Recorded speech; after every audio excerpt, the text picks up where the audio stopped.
I'm Marjorie Lee, 76 years old, and I've spent the last 5 decades building a quiet life here in New Brighton, filled with the ordinary routines of marriage, motherhood, and Sunday dinners. The morning sunlight was pouring in through my kitchen window when I opened a wedding invitation addressed in gold script. It was from my only son, Lloyd, and his fiancée, Meredith. And as I read the words, celebration of love and new beginnings, I felt my hands tighten around the envelope. 2 weeks from now, I'd be stepping into a room where I'd be treated like a stranger in my own family, where I wouldn't be giving a toast, or sitting in the front row, or even wearing the dress I'd chosen for myself. And by the end of that day, my son would no longer see me as his mother, but as a problem to be managed before I go any further. Tell me where you're listening from in the comments, and don't forget to hit like and subscribe if you've ever had to stand quietly while someone rewrote your place in the family. I was born and raised in Harrison County, just a few miles inland from where the Gulf Coast starts to bend. I met Edgar at the old library on Clover Street. I was 23, he was 27, clean shirt, strong handshake, talked like a man who meant to do right by people. We were married. The following spring, we lived in a modest 2-bedroom house in New Brighton. 1 block from the park with the old maple trees. Edgar worked his way up as a financial controller for a development company, and I took a bookkeeping job at the bakery on Sycamore. We weren't wealthy, but we were solid, and when our son Lloyd was born 2 years later, Edgar's whole world shifted to revolve around that boy. By the time Lloyd was 14, Edgar was bringing him into the office on weekends, teaching him how ledgers worked, how contracts were written, letting him sit in on team meetings just to listen. I stayed home, cooked lunch, kept the house warm. I didn't mind. I liked it that way. Edgar died 5 years ago, sitting at the kitchen table. His hands still wrapped around a coffee mug. The coroner said it was his heart. 37 years of marriage over in a blink after that? The house felt too big, too quiet, and I sold it to Lloyd for a fraction of what it was worth. I told him I wanted it to stay in the family. He said he'd honor that, and I believed him. But after Edgar's funeral, Lloyd changed. He stopped calling as often. His visits became shorter, always in a rush, always on his way to something more important when he brought Meredith by. For the first time, I could already feel the shift. A tall woman, maybe 32, polite enough, but with eyes that watched more than they smiled. She asked if I'd ever thought about retiring to Florida, said it was easier on the joints down there. I told her my life was here, that New Brighton was home. She glanced at Lloyd and gave a tight little nod, like she'd confirmed something for herself. Since then, every invitation felt more like an obligation, every phone call thinner than the last, and now this wedding, this celebration, where I'd been told not to speak, not to wear my navy dress, not to invite the friends who watched Lloyd grow up. I was still his mother, but no longer part of the picture. Not really. 3 days before the ceremony, I stood outside their apartment with a small bouquet of lilies, white and simple, hoping for a kind word, a real conversation. Instead, I was met with careful smiles, clipped answers, and a door that closed with the soft finality of a lock sliding into place. But I wasn't ready to give up, not yet. The morning of the wedding, I stood by my bedroom window, holding a cup of tea that had long since gone cold. The beige dress was laid out on the armchair, the one Meredith had approved. I'd pressed it the night before, along with the pearl necklace Edgar had given me on our 30th anniversary.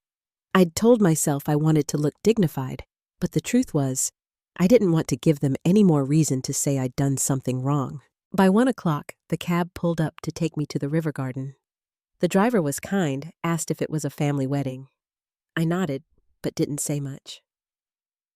When we arrived, the staff were still setting up white chairs, soft ribbons, pastel, flower arrangements. I found someone with a clipboard and told her I was Lloyd's mother. She checked her notes, said he was with the photographer and would see me at the ceremony. I asked again, gently said, I only needed a few minutes. She apologized and pointed me to a couch in the foyer. I sat there quietly watching guests arrive. Young couples, women in summer dresses, little girls in matching shoes. No one spoke to me. I texted Lloyd, "I'm here. We need to talk before the ceremony. It's important." The reply came quickly. "Not now, Mom. I have a photo shoot. We'll talk after the ceremony." When the doors opened, I stood to enter. The same woman from earlier told me my seat was in the third row. I blinked. "Third?" I asked. "I'm the groom's mother." She didn't flinch.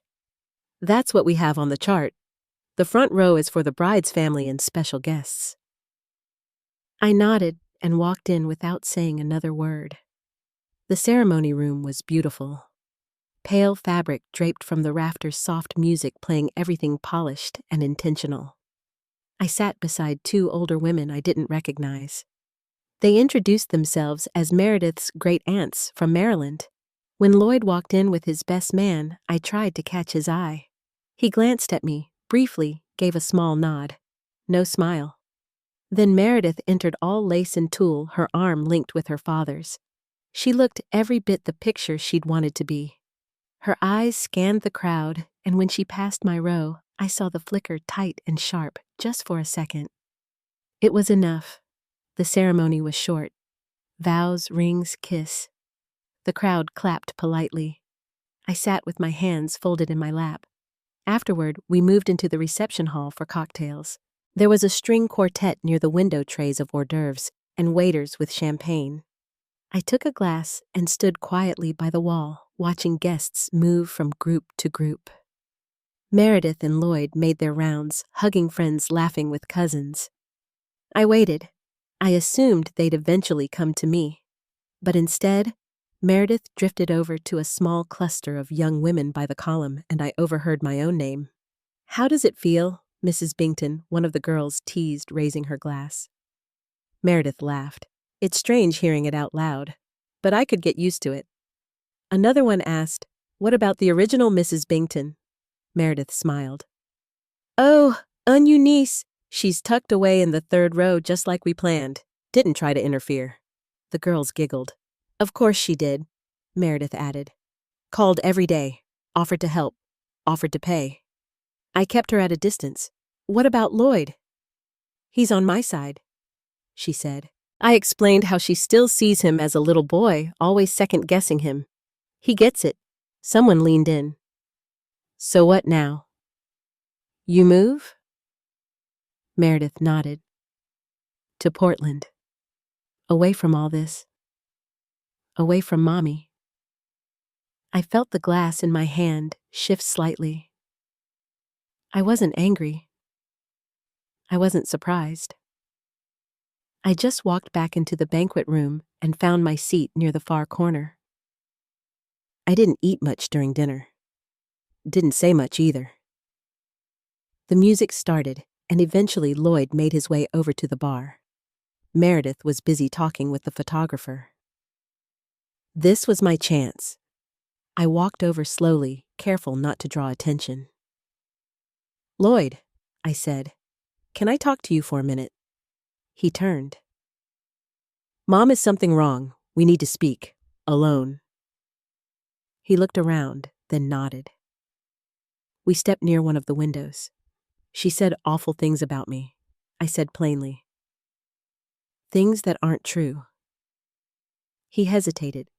"What things?" She said, "I compare you to your father. That I think she shouldn't have a career. That I'm controlling." "Mom," he said quietly. "Maybe you didn't mean to sound that way, but I never said those things," I told him. "She's making things up. She's sharing how she feels," he said. "Maybe it's not exactly what happened, but she's lying," I interrupted. "See?" he said. "You're doing it again. You're always blaming her." I drew in a breath. "She's isolating you. She's sold the house. She's taking you to another state. Don't you see that?" "It was our decision," he said. "Together. She put the idea there. You're selling the house where your father's ashes are buried, where you grew up. It's our house now, he said a little louder. Then Meredith walked over. Is everything okay? She asked. We're expected for the next dance, Lloyd told her. Your mother is giving her opinion about our plans. Meredith turned to me, voice sweet eyes, cold. On Eunice, we agreed not to bring this up today. I never agreed to anything I said. And I have the right to speak to my son. Of course, she said, still smiling. But not now. We have guests waiting. I heard what you said, I told her. To your friends. I heard everything. I don't know what you're talking about, she said. Maybe you imagined it? I didn't. Lloyd stepped in. Mom, please, you're exaggerating. I'm not. She's moving you away from your family, from your roots, and you're letting it happen. That's not true, Meredith said sharply. You can't stand that he's grown up. You've been against me from the beginning. That's enough, Lloyd said. But by then, heads were turning. The music had faded. Eyes were on us. Meredith turned, raised her voice. You've ruined our day. You've accused me, embarrassed, Lloyd, made yourself the center of attention. Let's just go, Lloyd said quietly. She ignored him. You're not welcome here. Please leave. There was silence. Even then, I waited. I looked at my son, expecting him to say something to stand beside me. He didn't. He stood there, head down, not saying a word. Meredith's father came over. Mrs. Bington, he said gently. Perhaps it's best if you leave. We can call a cab for you. No need, I said. I turned and walked to the door. I didn't look back. I didn't cry. Outside, the wind had picked up. I pulled my coat tight around me and stepped away from the building. The celebration continued behind me, but I kept walking. By the time I reached the corner, I already knew this wasn't the end of anything. It was just the beginning. The cab ride home after the wedding was quiet. I didn't say much, and the driver didn't ask. He dropped me off just before sunset.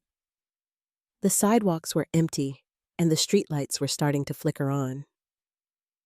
I let myself into the apartment, kicked off my shoes, and went straight to the kitchen. I boiled water for tea, but when it was done, I just let it sit there on the counter. The beige dress was already wrinkled from sitting, but I unzipped it slowly and folded it over the chair anyway. I changed into my house sweater and sat down in the armchair near the window. The street was still and dark, just a few porch lights glowing in the buildings across the park. I didn't feel anything right then. No anger, no sadness, just a kind of empty space that filled the room.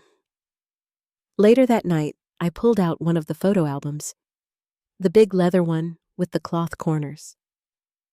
I hadn't looked through it in a while. There was Edgar at the groundbreaking ceremony shaking hands with the mayor. Another picture of him at a company banquet holding a plaque. Then Lloyd, maybe 6 years old, wearing his father's oversized hard hat, standing in front of one of those construction trailers with a proud grin. I turned the pages, slowly stopping at one that showed all three of us on the front steps of our house on Oak Street.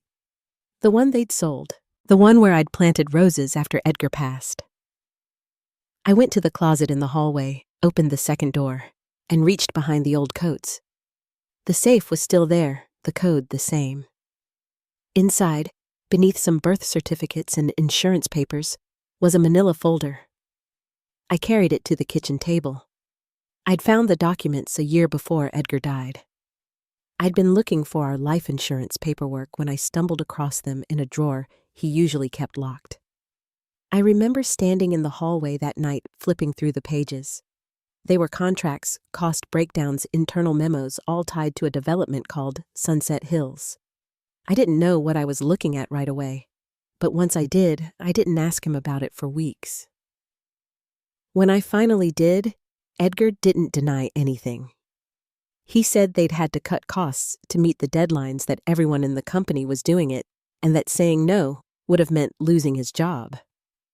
He said Lloyd's tuition was coming up. He said we'd already signed the mortgage on the lake house. I remember nodding. Not agreeing, not disagreeing, just nodding. Then I put the papers away, told myself it was in the past. That night, I spread everything back out on the table, lining up the invoices, the altered material specs, the sign-off sheets. All of it pointed to decisions Edgar had made, numbers he had changed, reports he had approved. Nothing with Lloyd's name on it. He was still in college back then. But I also knew that if these papers were ever tied back to Edgar, it wouldn't take much for suspicion to land on Lloyd too. I sat for a long time not touching the tea, just listening to the hum of the refrigerator and the ticking of the wall clock. Around midnight, I made my decision. The next morning, I called Howard Fitz. He'd worked with Edgar for over 20 years and still kept in touch with some of the retirees. I didn't say much, just that I had a few questions. He was polite, a little surprised to hear from me. "Onion nice," he said, "it's been ages." Yes, it has. We talked about Edgar for a few minutes, then I asked if he knew who handled audits for construction firms these days. Why, he asked. I just heard something about Sunset Hills, I said. Wondered if you'd heard anything. He hesitated. The IRS has a guy named Marcus Chen. Younger fellow, sharp. Doesn't let anything slide. We talked a little longer, and I thanked him. After we hung up, I made another call to Janet Reeves. She'd been Edgar's secretary, and last I heard she was still working at the company in an administrative role. Deborah Lynch, she said when I asked who oversaw the archives. Why, Edgar mentioned something once before he passed. Something about Sunset Hills not going according to plan. Janet lowered her voice. I probably shouldn't say this, but the company's gotten some complaints lately. There's talk of foundation issues. I think they're worried about lawsuits. Is Lloyd involved? No, she said quickly. Not with Sunset Hills. He's on the newer projects. I thanked her and ended the call. That afternoon, I sat down at my desk with the papers and began drafting a letter. I didn't use my name. No return address. Just facts, what was done, what documents supported it, who signed off when it happened. I printed copies of everything and placed them in a plain envelope.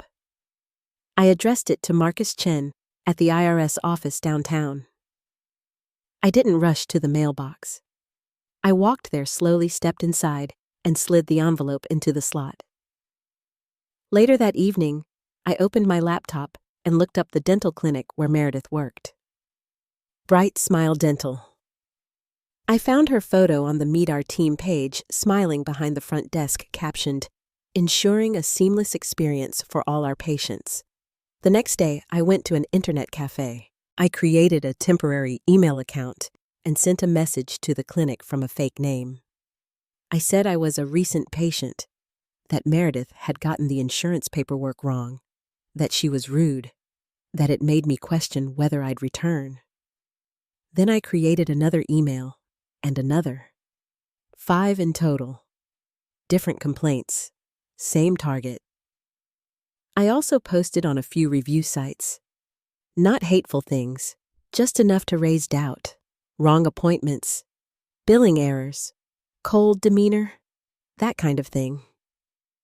Afterward, I made a call to the clinic and scheduled an appointment under a different name. 2 days later, I walked through the front doors wearing a scarf and sunglasses. Meredith greeted me at the front desk. She looked tired, a little worn down. I filled out the intake form, handed it back, and waited. When they called me in, I stood and pretended to feel dizzy. I apologized, said I needed to reschedule. She gave me a new date. I didn't take it. A week passed. Then 2. I waited. I didn't call Lloyd. I didn't text. I kept my blinds open in the afternoon and sat by the window with a book. From the outside, It must have looked like I was settling back into life after the wedding. From the inside, I was waiting for the first crack to show. It came in the form of a phone call from Howard. I picked up on the second ring. On Eunice, he said, "Have you heard?" "Heard what the IRS is auditing New Brighton development. They're digging into old projects, including Sunset Hills." I didn't say anything. They say someone sent them documents, internal stuff. Detailed. Real. I nodded. "That's so?" "They haven't said much about Lloyd yet, but if Edgar's name is in those papers, you know how it might look." I thanked him for the call. That evening, I made myself a bowl of soup and sat down at the table. The folder was back in the safe. The tea kettle was on the stove warming. The hallway light buzzed softly overhead. Nothing had collapsed yet, but it had begun. The library was nearly empty that morning. Just one man reading the paper and a woman with a stroller by the children's section. I found a seat by the window and opened my notebook. The folder was still locked in the safe back home, but I had copied enough details to work from dates, names, site numbers, the sequence of approvals. I'd come to organize it all, not just for the IRS, but for myself. I needed to see the whole picture laid out plainly. It took 2 full hours to get it down the way I wanted. Each page held a column for Edgar's initials, the project tags, and who else had signed the forms. Lloyd's name didn't appear, but the company's reputation did, over and over again. I traced the paper trail from early decisions to quiet cover-ups. Then I stopped. The last name on one document gave me pause. Meredith Wallace. Not her married name, not her signature from the clinic, but the same handwriting, same curl on the D, the same quick stroke of the M. She'd done some admin work during college, Edgar once said. Just helping out part-time. I hadn't thought of it since, but there it was. A single sign-off on a purchasing sheet for site prep. Sunset Hills, dated February 9th. I stared at that page for a long time. I didn't feel triumphant. I didn't feel alarmed. Just focused. I left the library with my notes sealed in an envelope. When I got home, I set them beside the folder. Then I did something I hadn't done in years. I pulled out Edgar's address book. The old one. Still smelled like his aftershave. I turned to the page for Allen G. Engineering and dialed the number listed. It rang twice. "Alan Gilbert," the voice said. "This is Eunice Bington," I replied. "Edgar's wife." He paused. "Yes, of course. I'm sorry Edgar passed, didn't he?" 3 years ago. I always liked him. What can I do for you? I came across some paperwork. From Sunset Hills." Silence on the line. "Alan, I'm not calling to threaten anyone. I'm trying to understand." He cleared his throat. "That was a long time ago. Were you involved indirectly?" "I was asked to sign off on a few soil reports that didn't match field data. They told me it was a clerical mistake. I didn't ask more questions." "Did you know Meredith was part of it, who my son's wife? She handled at least one purchase order." "I didn't know that." "Thank you," I said. We spoke for another few minutes. Nothing that changed the facts, but enough to confirm what I'd started to suspect. Meredith hadn't just married into the business. She'd studied it, known its weaknesses, and now she was doing the same thing, strategically dismantling the people who might remember what she'd done. That evening, I stood in the doorway of Edgar's old study. I hadn't changed much in there. His desk still had the little brass lamp. His shelves still held the engineering journals, the awards, the loose pencils in a jar. In the bottom drawer, I found the box where he kept older things, high school report cards, college transcripts, some photos of his parents. But tucked underneath was something else. A cassette tape. No label. Just a date written in faded ink. March 2nd.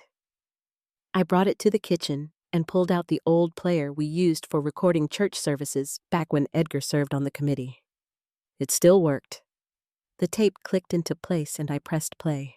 Edgar's voice came through low and unsteady. "If anything ever happens to me," he said, "this is for Lloyd. I made some mistakes at the company. Big ones. I don't want him to pay for them. Meredith helped with a few things. She was smart, too smart. I think she kept copies. She said she'd protect me, but I don't trust her. Not fully." I paused the tape. There was more, but I didn't need to hear it yet. I rewound it, labeled it, and put it in a new envelope. The next day, I walked to the UPS store and mailed that envelope to my own address certified. Just in case. I also scanned the notes and copies and backed them up on a flash drive, which I tucked into an envelope marked medical records, then slid it behind the lining of my suitcase. Afterward, I sat by the window again and waited. This time, I didn't feel like a woman clinging to scraps. I felt steady, prepared. Then the phone rang.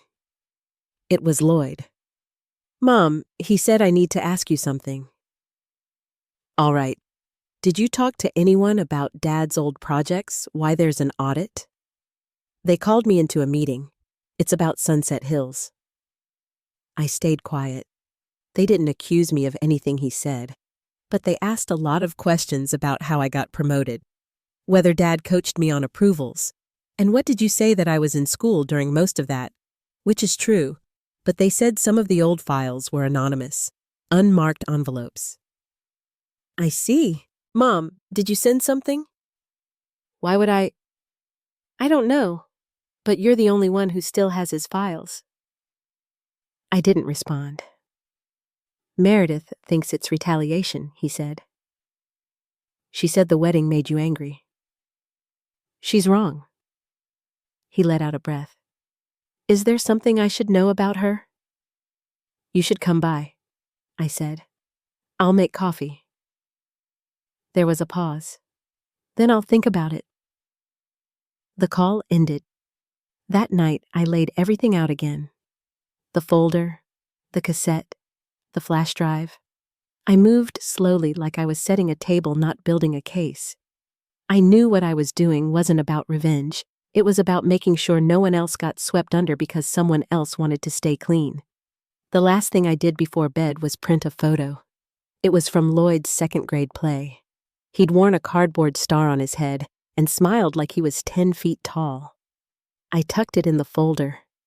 Not for sentiment, for clarity. The envelope I mailed that morning had no return address, just the name of the local paper and the attention line, tip line ethics and investigations. Inside was a short typed note and one photocopied page from the Sunset Hills report, the one with Meredith's signature. I didn't include names beyond what was already listed. I didn't editorialize. I just wrote what I knew and where to look. Then I sealed it and dropped it in the blue box outside the pharmacy. The wind had picked up as I walked home, a dry, restless breeze that made the trees on our street shiver. 2 days later, someone slid a manila envelope under my door. No knock. No note. I opened it on the kitchen counter. Inside was a single sheet of paper typed unsigned. "We know what you sent. You have nothing to gain by continuing. Walk away." I folded the page once then again and dropped it in the trash without reading it a second time. That afternoon, I took a walk through the older part of town. The streets there hadn't changed much. Same brick sidewalks, same wooden benches, same lampposts with their chipped green paint. I stopped at the corner bakery, ordered a coffee, and sat by the window. Across the street was a row of office buildings, mostly law firms and medical practices. On the third floor of one of them was a name I hadn't heard in years, Daniel Kersey. He'd gone to school with Lloyd. Back then, Daniel was the quiet boy in class, smart, always polite, and never quite invited to the parties. His mother had been a nurse. His father worked maintenance at the school.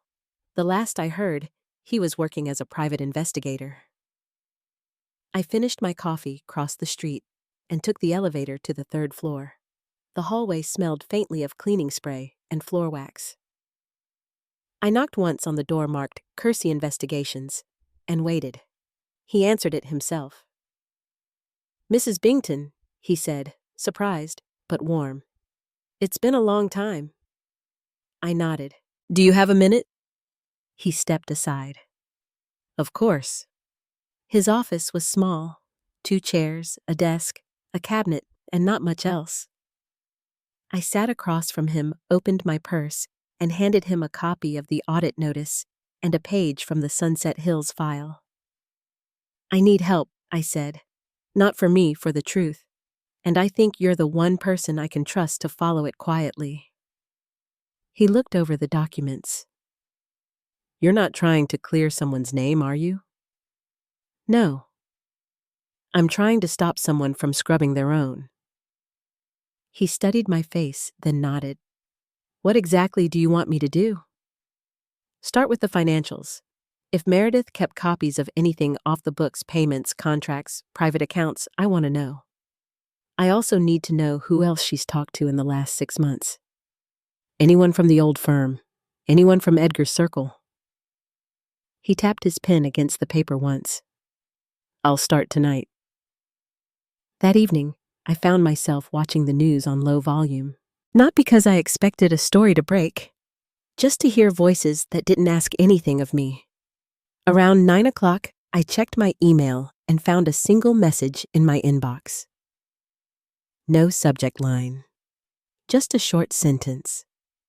She contacted Borden in Maine 2 weeks before the wedding. I knew the name. Borden in Maine handled PR crisis management and private reputation defense. The kind of firm people hired when lawsuits were brewing or secrets were close to exposure. I shut the laptop. The next morning, I went to church early. Not for the service, just to sit in the back while the choir rehearsed. The voices rose and fell like breath, no words, just shape and sound. I sat with my hands folded, eyes closed, until someone tapped my shoulder. Mrs. Bington? I turned. It was Claudia Hampton. She ran the local food pantry and had known Edgar since they were teens. Claudia. I saw the article, she said quietly. What article? She pulled out her phone, turned the screen toward me. There it was, halfway down the page of the online local, just below the weather update. Tipster claims fraud in Sunset Hills project IRS audit underway. They didn't name names, she added, but they mentioned old project files being leaked. Said someone close to the original team came forward. I didn't expect it so soon. Claudia nodded. People are already talking. I walked home with the feeling that something had shifted just slightly, but enough to notice. Like a door that had been cracked open just an inch wider. When I got back, the phone rang. It was Meredith. Her voice was smooth, careful. I think we should talk, she said. I'm listening. In person. I don't think that's necessary. I think it is, she said. There's too much you don't know. Then tell me. Not over the phone? I paused. Fine, tomorrow. 10 a.m. My place. She agreed. That night, I didn't sleep much. I didn't go back over the papers or rehearse what I'd say. I just lay still and listened to the sounds of the house, the ticking clock, the hum of the refrigerator, the wind brushing against the windows. At 10 the next morning, Meredith arrived in a dark blue sedan. She wore a fitted coat and carried a leather bag that looked too stiff to bend. I let her in without a word, motioned to the kitchen. She sat crossed one leg over the other and folded her hands. You've been busy, she said. So have you. She opened her bag and pulled out a small black folder. What is that, insurance, she said, or maybe a warning. I didn't touch it. I don't want a war, she added, but I know how to fight one. I said nothing. She stood. You may think you're protecting Lloyd, but if this goes further, you'll destroy him. I walked her to the door. When it closed behind her, I waited a full minute before I picked up the folder she'd left behind. Inside was a copy of a document I hadn't seen before, an agreement signed by Edgar, authorizing a short-term transfer of funds between 2 shell accounts. One of those accounts listed a second name, Lloyd. The folder sat closed on the table. I hadn't moved it since Meredith left. The house was quiet, not the peaceful kind, more like the thick quiet after a storm when nothing quite settles.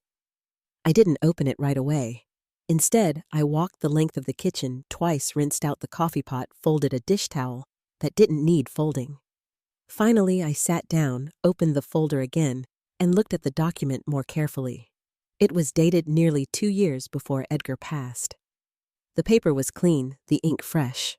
But it wasn't the crispness that unsettled me. It was the handwriting on the margins. My husband's. A short line near the bottom, written in his careful script. Temporary shift. Reconcile by quarter end. The kind of note he might have jotted down 100 times in his ledgers. Nothing shady in itself, but the second signature on the document that was Lloyd's. A small, tight version of the signature I'd seen on birthday cards, school permission slips, and his first driver's license. There was no denying it. I sat with that truth for a long time. By late afternoon, I called Daniel. He answered on the second ring. "I need you to check something else," I said. "Anything that connects Lloyd to those shell companies. Paperwork, deposits, communications. I need to know when it started." He didn't hesitate. "I'll dig." The next 3 days passed in fragments. I made soup, walked down to the mailbox and back, sorted a drawer that had been untouched since Edgar died. When the phone finally rang again, I picked up on the first ring. "I have something," Daniel said. "It's not concrete, but it's close." "I'm listening." One of the accounts Meredith used was set up in both her name and someone listed only as LB Holdings. The IP address linked to the setup, it tracks back to your old house on Derby Street, the one Lloyd bought. The breath caught in my throat. He used the house. Daniel paused. "Looks like it. And there's more." I pulled some archived emails tied to the account. Nothing outright illegal, but enough language to suggest coordination, adjust timing, move balance by Q3, that sort of thing. I closed my eyes. "Thank you." "Marjorie," he said gently, "you still want me to keep going?" I nodded, though he couldn't see me. "Yes, I need the whole picture." That night, I didn't sleep in my bedroom.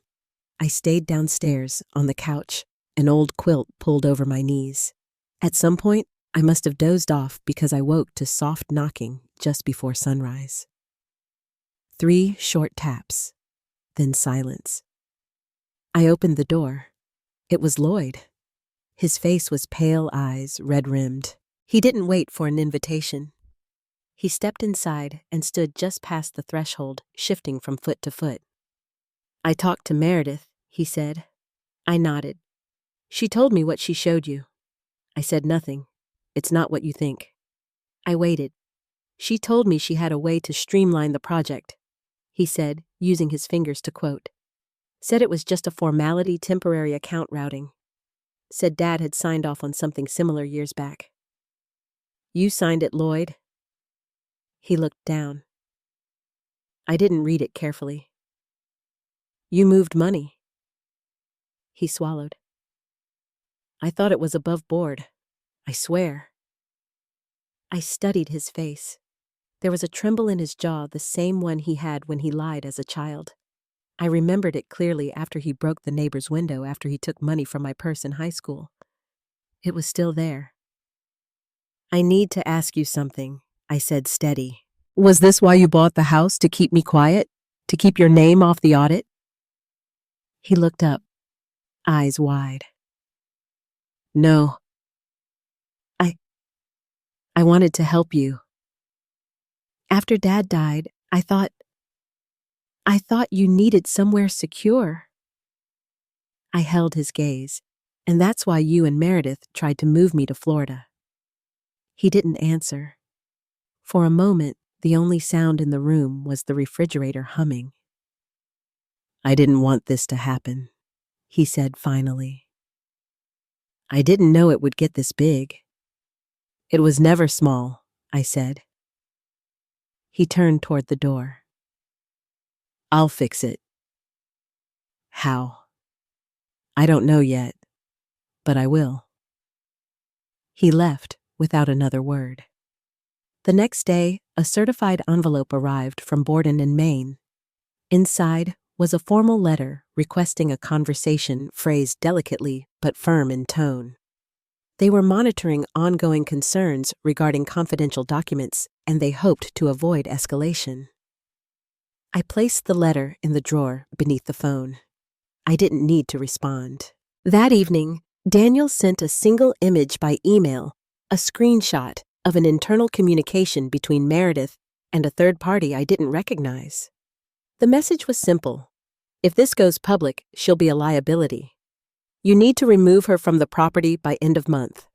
My name wasn't mentioned, but I knew exactly who they meant.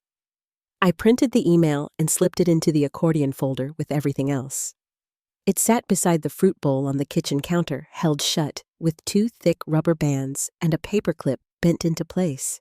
Every page inside told a piece of the story, some in numbers, some in ink, some in quiet implication. I waited until morning, then made the call to the IRS field office in Evansburg. A woman named Lacey answered, polite and steady-voiced. I gave my name, then asked to speak with the auditor assigned to the Sunset Hills Review. She paused, transferred me. A man picked up Mr. Carraway. I recognized the name from a document header in the initial report. I didn't introduce myself as the widow of Edgar Bington. I didn't mention Lloyd. I simply said I had documentation relevant to an open audit and I wanted to hand it over in person. There was a silence on the other end. Then he said, "We can schedule a meeting." We met the next afternoon in a neutral space they used for field interviews, a modest windowless room with a single table, 2 chairs, and a digital recorder. I handed over the folder. He asked me a series of questions: how I came to possess the materials, whether I was aware of any efforts to destroy or conceal evidence, whether anyone had attempted to intimidate or influence me. I answered each carefully, factually, without embellishment. When he asked about Lloyd, I nodded once. "I believe my son was involved," I said. "Willingly or not, I can't say. But the signatures are his." When the interview ended, he thanked me for my time and said they would be in touch if they needed further clarification. I walked out into the chilly afternoon, the air sharp and dry. The folder was no longer in my possession. It felt strange, lighter, and heavier all at once. The next 3 days were quiet. I cooked small meals. I swept the porch. I answered no calls. Then late Friday, I got a voicemail from Daniel. "You should check the local news tonight," he said. So I did. Halfway through the 6 o'clock broadcast, the anchor shifted tone. "Developing tonight," she said, "state and federal officials have confirmed an investigation into financial misconduct involving the Sunset Hills development project. Sources close to the matter say new evidence was turned over this week, linking multiple parties to misappropriation of funds. They didn't name names. They didn't have to." That evening, my doorbell rang. It was Lloyd. He looked different, tired, like he hadn't slept, but calm, in a way I hadn't seen before. He stepped inside without speaking, sat on the edge of the sofa. "I got a call from a lawyer," he said. "Said there may be charges coming. Not yet, but soon." I waited. "I know you turned it in." I nodded. He exhaled slow. "I deserved it. I let it happen. I signed things I didn't understand because I wanted to look like I was in control. I wanted to be the one holding things together." I didn't interrupt. "Meredith called me 3 times today. Left a voicemail saying I need to get ahead of it, that I should blame it all on her." "But it wasn't all her." His voice cracked. "I made choices, Mom." We sat in silence for a while. Then he said, "I told Rebecca," his wife. "She said she already knew something was wrong. She's been waiting for me to admit it." He stood slowly. "I don't know what happens next, but I'll answer for it, however it comes. Before he left, he turned at the door. "I'm sorry I failed Dad. And I'm sorry I failed you." The door closed behind him soft. That Sunday, I returned to church. The choir sang a hymn I hadn't heard in years, an old one, quiet and slow. I sat in the back pew, hands folded. Halfway through the service, Claudia leaned over and squeezed my hand. No words passed between us. On Tuesday, the paper ran the headline, "Sunset Hills, Probe Widens Key Players Under Review." Below the fold, a smaller story listed upcoming council hearings and a statement from the state comptroller's office. Still no names, but in town, everyone knew. On Wednesday, I received a letter by courier. It was from Borden and Maine. They were withdrawing representation from Meredith. No explanation was given, just a single paragraph stating the termination of service effective immediately. On Thursday, I got a visit from the pastor. He didn't stay long. Just brought a pie, asked if I was sleeping okay, and said he'd be praying for peace in the weeks ahead. I thanked him, walked him to the porch. The wind had picked up again. Dry leaves scraped along the sidewalk, spinning into corners and piling near the steps. Inside, I lit a candle in the front room. The same one Edgar used to light on rainy afternoons back when the house felt fuller. I sat in his old chair, hands resting on the arms, and watched the flicker. The leaves turned fully by the time Lloyd's hearing was scheduled. Late October brought a chill that settled in the bones, the kind that made you keep a shawl draped near the front door. I watched from the porch as the maple in our neighbor's yard went from amber to bare in just over a week. Life has a way of shedding what no longer serves it, whether you're ready or not. Lloyd didn't go to jail. The charges against him were reduced thanks in part to his cooperation and early disclosure. He paid heavy restitution, lost his position on the board, lost his reputation. But in a way, I never expected he began to show up not just for the consequences, but for the repair. He came by once a week, sometimes just to sit and listen, sometimes to help hang storm windows, or bring groceries, or refill the bird feeder out back. One afternoon, as we folded towels together in the laundry room, he said, "You knew it would fall apart. You knew. And you still gave me the house." I looked at him and said, "Because I believed you'd learn something more valuable than money ever could teach you." He nodded, didn't say another word, but his eyes stayed on mine longer than they used to. Meredith didn't return. Her name disappeared from council rosters and social directories. I heard from Claudia she'd left town and taken a consulting job somewhere in Dallas. Rebecca and the girls came back, though. Slowly. At first, it was just a quick stop after school or a Sunday lunch when the weather was nice. But by Thanksgiving, they were staying through the weekend, baking with me in the kitchen, watching movies in the den, where Edgar used to fall asleep with his hands folded over his chest. Rebecca brought a framed photo over that Saturday, one of Edgar and Lloyd from a fishing trip when Lloyd was 12. It had always hung in the hallway, but somewhere along the way, it had ended up boxed up in their garage. She asked if I wanted it back. I said yes. I dusted off the glass and hung it right near the coat rack. The house doesn't feel as big now. Not because it's louder or fuller or even busier, but because the silence has shifted. It no longer echoes with what's missing. It just rests, quietly, like it knows we're finding our way back to one another, slow and steady. I walk each morning again, down the same route Edgar and I used to take, past the bakery, past the old library on Clover where we met. The benches are different now, newer, but the wind still moves the same way through the trees. If there's anything I've come to believe in these later years, it's this: sometimes justice isn't loud. It doesn't always arrive with headlines or handcuffs. Sometimes it's the quiet sound of a person owning their wrongs, of a door that stays open after being slammed shut, of a family learning how to be honest again, even after all the cracks. Thank you for walking through this story with me.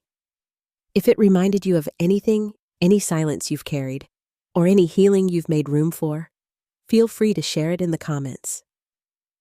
And if you'd like to hear more stories like this, you're welcome to subscribe. I'll be right here, waiting.